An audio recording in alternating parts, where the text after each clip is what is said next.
Hey, it's Fledgling Gamer here. I am here to perform a little bit of an experiment with poison.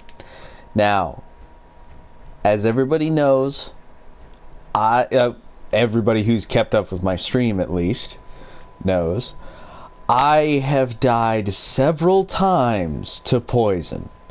And poison is by far the worst effect for me to be taken by. Anyways, I'm gonna sit next to this Stingwing and I'm gonna let it sting me, and we're gonna watch my health go down. And I'm gonna die. Okay, look at that. That is some super fast death. Okay? Now, I'm actually surviving pretty well.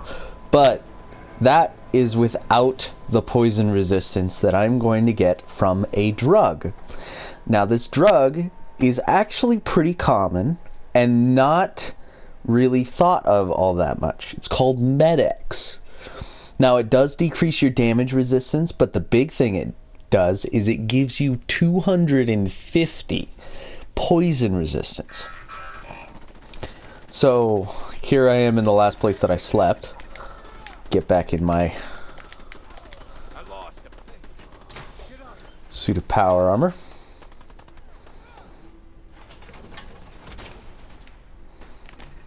And I honestly don't care if the people of Covenant die, so it's all good. Let's see, plasma cartridge, I'll take it.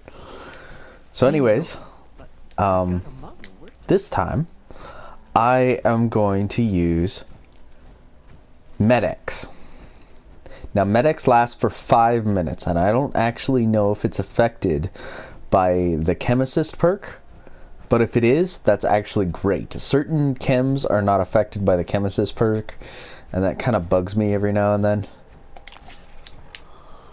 So, thirsty from the lack of water. Counteract that by taking... Oh, good lord! 250 poison is doing nothing to me. 250 is so good. Look at that. I'm sitting here. Look at that. I feel ill. I got an infection. That's bad, but I mean, look at that. I haven't taken any poison damage. I'm good. I can take out these Stingwings at my leisure. And they're hard to hit, so it really is at my leisure. Oh my god, that is so good. Okay, this is on survival mode. I mean, it's seriously on survival mode. This is my survival mode character. I've been playing on survival mode the entire time. It's outrageous how much damage poison did to me before, and now it's doing so little. So I took not even 10% of my health. I had purified water, so my health is actually going up right now. So that's what, yeah. That's what the 250 poison resistance does. Now, for the second half of this video, I am going to show you, or I am going to make a guide on survival mode. This is actually my own personal guide. It doesn't really matter what your playstyle is. You can play whatever playstyle you want. This is my recommendation for making your survival mode more bearable. My obvious recommendation is the same build that I have, which is power armor, tank. That's it. But in order to do that properly, you need to get 9 intelligence. And the intelligence being at 9 will give you nuclear physicist, which... Radiation weapons do 50% more damage, and fusion cores last 25% longer at the first perk. Second one you can get at level 14. Radiation weapons do double damage, and fusion cores last an extra 50% longer. Then this last one, fusion cores can be ejected from power armor like devastating grenades. And fusion cores last twice as long. So this really helps your sustainability until you start running into the Automatron DLC and killing robots. And then you start picking up fusion cores left and right. I have 10 in my inventory right now because I just picked up 2 from goddamn robots that attacked me. Anyways, so that is the major perk for this build. Now obviously I have science and I have armorer to upgrade everything. One thing I recommend is having your local leader. This is for every build. Local leader. If you have local leader, you can establish supply lines between your settlements, which means you can drop your junk off at any settlement. And if you go to a workbench, you can use that workbench and all of the junk from all of your combined settlements on that workbench, so long as you have a supply line running to each of your settlements. Getting it set up, yeah, it's a little bit of a pain in the ass, but it is worth it in the end. Now another thing, survival mode adds a couple of additional things with its I guess difficulty. So first here we have perks. There's adrenaline. Each perk of adrenaline gives you 5 points of bonus damage. Now 25 adrenaline is about average for if you survive long enough to kill around 10, 15, 20 enemies, something like that. Anyways, the infection is spreading, so I gotta take antibiotics. That's another thing. Antibiotics is crucial in this. Absolutely crucial. 100%. Because if you don't have antibiotics, you are prone to getting killed by diseases. Infection causes periodic damage, which is pretty devastating. So you need to make sure you have enough to either buy or make antibiotics. In order to make antibiotics, you need your Chemist perk at 1, which means you need 7 intelligence at the very beginning, if I'm right. Yes, 7 intelligence at the very beginning just to make it. I have a Chemist perk.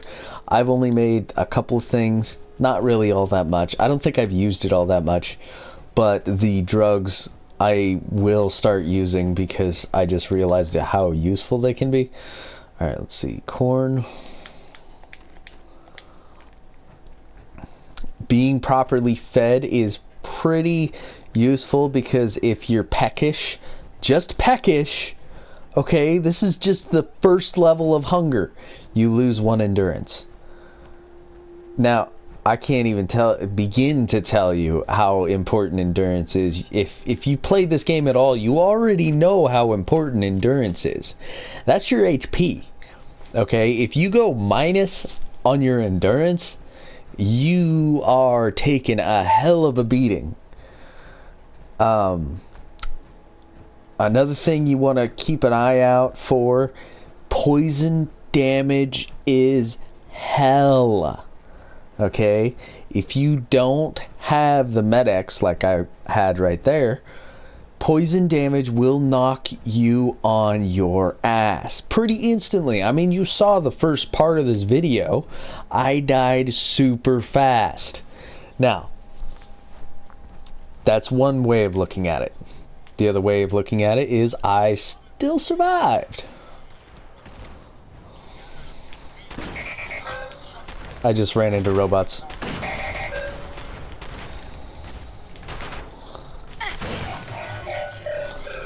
I am a uber tank at the moment, so I did take half damage, but if I wasn't in this armor, I would have been dead.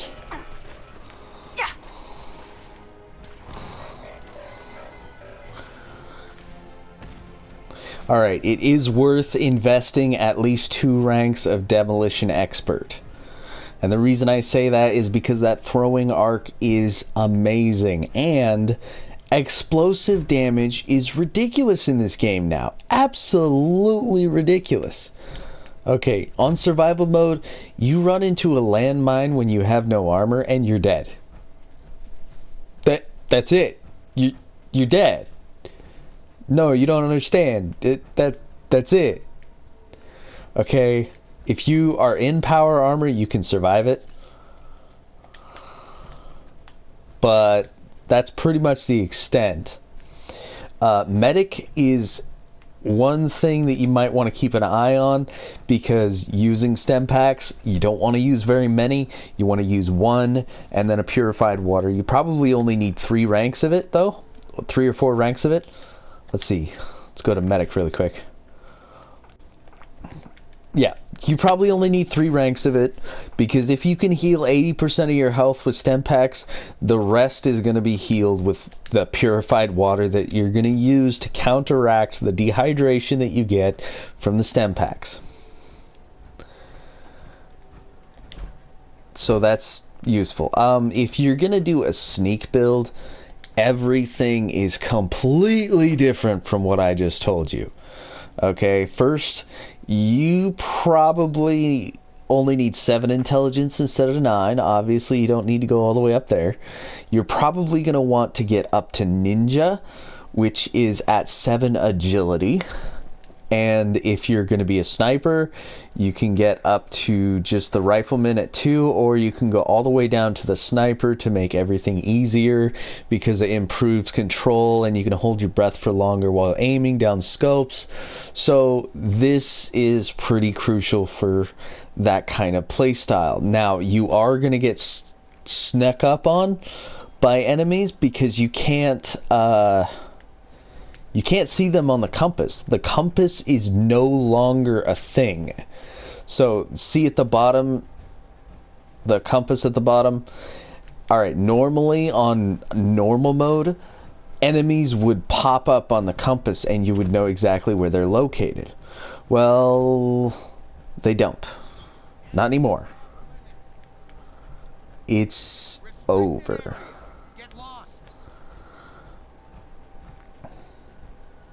So, I wouldn't be able to see these enemies up here on my compass if I decided to fight them, which I don't think I'm ready to. Yeah, I don't think I'm ready to at all.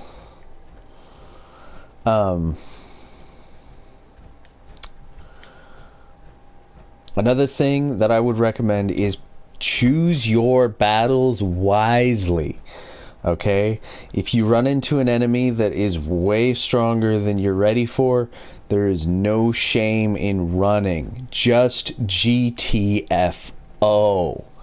Okay, that is by far the best advice I could give you. Now, if it's something you want to challenge yourself with, like the super mutant behemoth that I fought, then yeah, by all means, go ahead and find a save point, which is a sleeping bag. That's the only way you can save. And sleep once, and then go try and kill him, and then do it over and over again until you win. And then if your reward is crap, then you gotta figure out whether it was worth it or not. And for me, it wasn't necessarily worth it, but I mean, I had the achievement of I killed a super mutant behemoth at level 14. So, those are basically my tips and tricks. Choose your battles wisely. Oh God.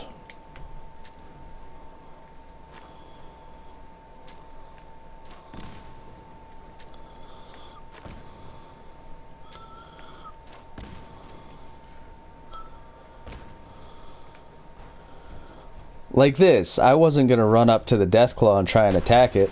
No way. I'm sorry, but Deathclaws are freaking dangerous. What the hell were they even doing out here? They were attacking each other. So they were having their own spat. And I just come up from behind him and I'm like, hey, I'm gonna kill one of you. Alright, so I'm gonna take their meat. That's nice. Choose your battles wisely. Choose how you approach things wisely. Make sure you're prepared before you head out, because honest one of his hands is over here. Honest to God, I probably could have died a lot more if I hadn't prepared as much as I had. So I made sure to find as many fusion cores as possible. Speaking of which, I will have to go over that near the end. As many fusion cores as possible. However, I miss a holy crap ton and I didn't know about it. But I was able to go from place to place getting fusion cores and eventually getting enough of a stash that I don't have to worry about it. See, in the bottom, it says that I have 10 fusion cores. I'm actually going back to Sanctuary because I'm going to drop off 5 of those, because I honestly have too much right now. So,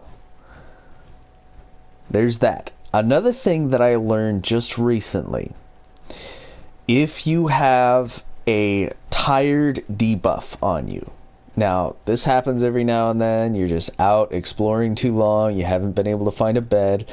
If you use something with caffeine, which Nuka-Cola has, then that tired debuff will go away. Now, I didn't know that at all until recently. I just ended up finding it when I was looking for survival tips. So that's amazing. Let's see.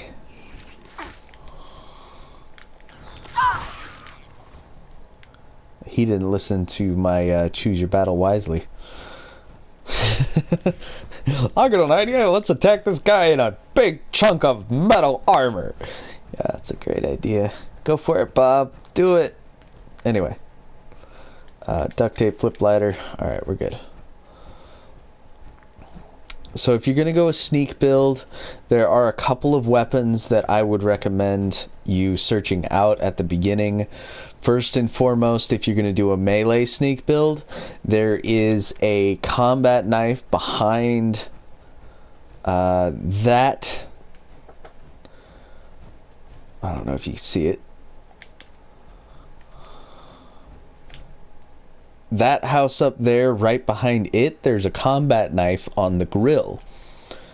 So if you want to use a combat knife, that's the way to go. However, I would not recommend using a melee build because they tend to flop really, really fast because you can't keep up with the damage with long-range enemies. Now, if you're going to do a sniper build, there is this right here, Walden Pond. If you go here, underneath there is a guaranteed hunting rifle that you can get, and that is probably the earliest hunting rifle you can get in the game. If you're going to go with a commando build, there's one thing you need to keep in mind, and this is a very simple thing. Alright, if you are behind a wall like this and you want to aim, you can go like that. I'm only pressing the aim button. Alright, I'm behind cover, I'm out of cover, I'm aiming. That's it. That's all there is to it. Alright, now this is good for those who are not using power armor, who are using a commando build, using automatic weapons. Just find cover and get behind the corner and just aim and fire, and try and survive that way. Now that's all up to your own skill. However, running into raiders can change the way you see things in an instant because of the explosive damage. If you get hit by a Molotov cocktail, you will die at the beginning. I'm not joking. At the beginning, if you get hit with a Molotov cocktail, you are dead by the time it hits you. And that's not even including the fragment grenades or frag mines that you can run into. You can't run fast enough to go away from frag mines so they don't kill you. It doesn't work that way in survival mode. In survival mode, you set it off and you're dead. It's over. Bro, it's over. So, make sure you keep in mind where you step. Make sure that if you're doing a sneak build, you don't get found out, because when you do get found out, you're done. And when you're in power armor, if you decide to do a power armor build, view my stats really quick. I only have 3 strength. I only have 4 endurance.